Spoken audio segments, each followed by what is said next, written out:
I got into making documentaries in the early 1990s when there was a lot of change going on with media. There was a lot of new technology. There was for the first time, the opportunity for people to have the means of production in their own hands, where you could now, with faster computers and new technology, you could make your own video-based programs on your own. And that was really why I got into documentary filmmaking, was because the technology was available. And at the same time, I was very socially conscious and wanted to have a role or play a role in social change and being a part of the mechanism of social change. And I felt that the media and access to media production would be a way to express myself in a manner that was a part of making the world a better place, basically. I also got into documentaries because I was very incensed about the injustices that I saw, and about the inequality in the world, and about the inequities and the abuses that take place.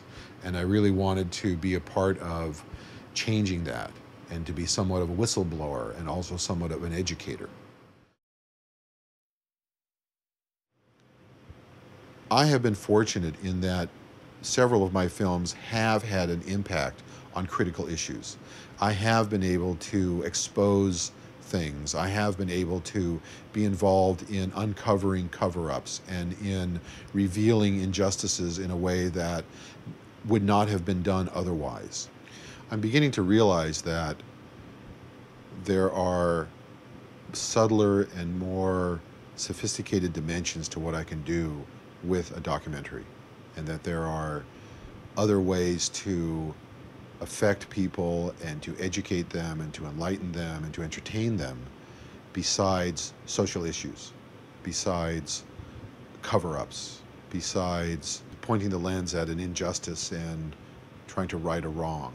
Those are all very honorable things, and they can be very compelling from a filmmaking standpoint. I do feel that documentaries are one way to address issues and problems in the world and be a part of the process of social change.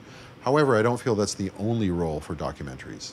I think documentaries as a nonfiction craft or a nonfiction art form have the potential to have a very broad, and always have had the potential to have a very broad scope in terms of style and in terms of subject material. I'm seeing that as time goes by, my films continue to be perennial products, and that they play year after year after year. And I must say that I credit some of that to my mentor, Paul Rothchild, who was a music industry pioneer and veteran and inventor of many of the production techniques that are common in record production today. And he was somebody who taught me, I think more than anyone, what timelessness really is about, and what it is that makes a timeless creation, a timeless work of art. And it's like story, it's a multiplicity of things that are in some ways subtle and in some ways enigmatic, that in the end add up to something that you want to see over and over again, or that never becomes dated.